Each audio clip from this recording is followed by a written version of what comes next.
Good morning, everyone. Clint McLaughlin here, Midwest Market Management. I've got Riley Sykart on with me here today. It is Thursday, July 9th already, Riley. We're getting near the end of the week. Markets have cooled off here a little bit, but certainly plenty of heat still in the forecast. Yeah, weather's still looking very similar to what we were seeing Tuesday. I think we just kind of ran out of steam on the market side of things until there's some fresh news to enter into the system.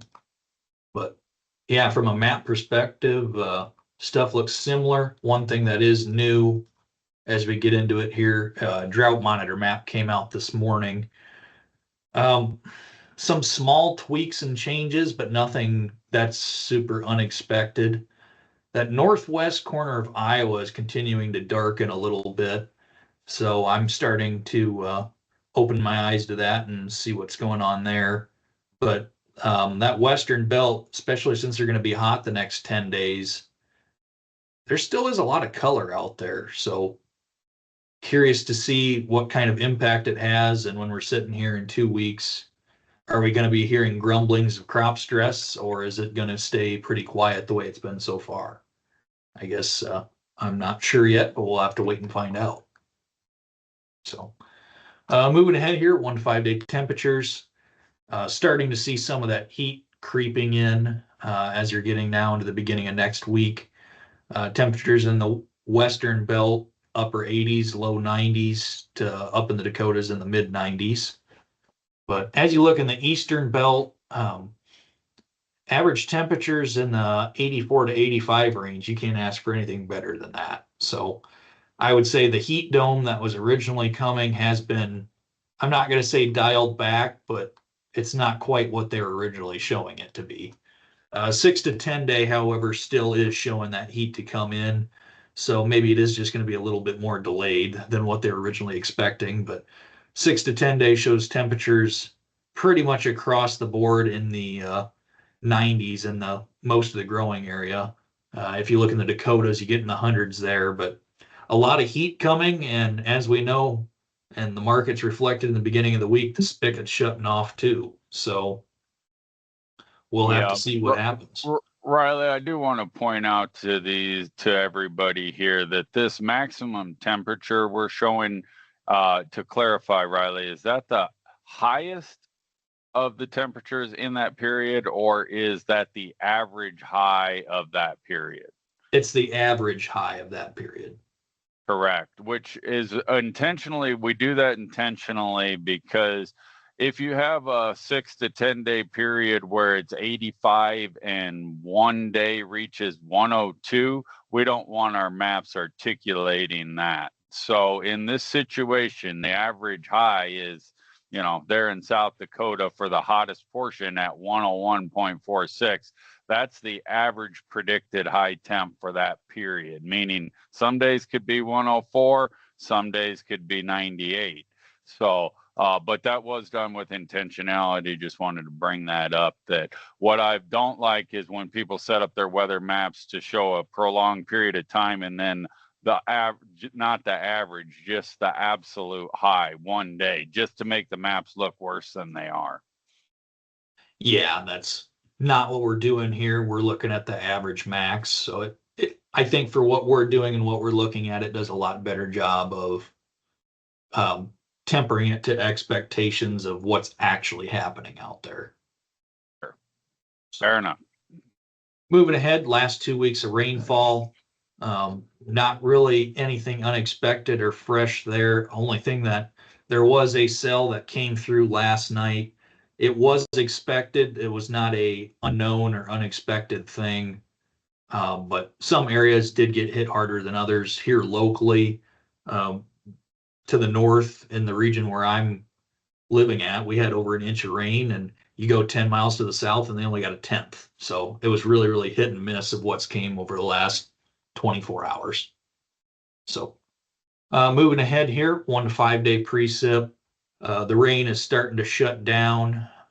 Yesterday's cell coming through and then some small chances yet over the weekend is about all that's left except for in the Delta. So, and as you look down there towards the Delta area, they're getting closer and closer to harvest. When pollination and tasseling is happening up here to the north, that means they're pretty far along down there to the south. So rain for them is definitely helping with grain filling stages down there, I would say. So unless regions are already too wet, I guess I haven't heard any mass flooding issues in the south, but that doesn't mean there isn't any that hasn't happened somewhere. Louisiana had some significant flooding. It's actually worth Googling. There was a period of time where they got like 29 inches in one day. Well, that's why we have you, Clint. You have those insider scoops. Yeah. Anyway, what's the 6 to 10 day looking like? 6 to 10 day is still showing it to be pretty continually dry. I mean, some chances for if you're looking in the growing areas outside of Louisiana, southern Mississippi, and Alabama, some spots where they're talking 2 to 3 tenths of rain. If you go up to North Dakota, maybe some spots where they get shy of an inch. The reality is the growing area still in the 6 to 10 day looks very, very dry. So yeah, and I don't think this is the problem. I think that what comes after, if this materializes and if the rain is this light through Nebraska, Iowa, South Dakota, and then the extended forecast past this, I think that's where things get interesting. yeah, I agree.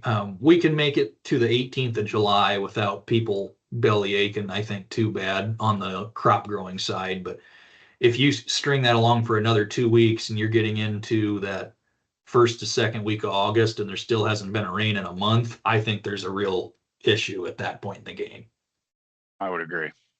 So then when you look at the 1 to 13 day, this is always, I would like to say, a little bit inaccurate because that 10 to 13 day is so hard to project. So there's consistently rain on that 10 to 13 day until it gets sub 10 days. They always keep it a little wetter. But the 1 to 13 day does show rain coming back, especially in the eastern belt. So we'll have to keep an eye and see if that materializes. But overall, when you're looking at things, the west is drying up and the east is staying wet when they could use some drying out in that 1 to 13. So from a national yield perspective right now, Clint, I would say our yield is not going up at this stage in the game. So we're at the spot now where we might be taking away, but like you and I talked about last year, taking away from what? Yeah. Trend line yield doesn't mean that's the best possible yield. We found that out last year when the national yield came in above trend line. So currently we're expected to have a yield for corn around 183. So as we're taking away yield, are we taking away from 190? Or is it 185 going to 183? Questions that I don't have answers to and won't have until you're in the field.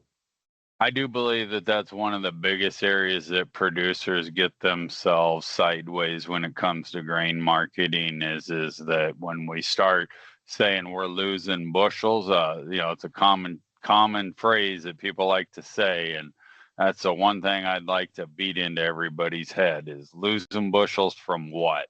Because I've seen fields go north of 300. So, when the farm average is 250, what were we taking away from to get to the 250?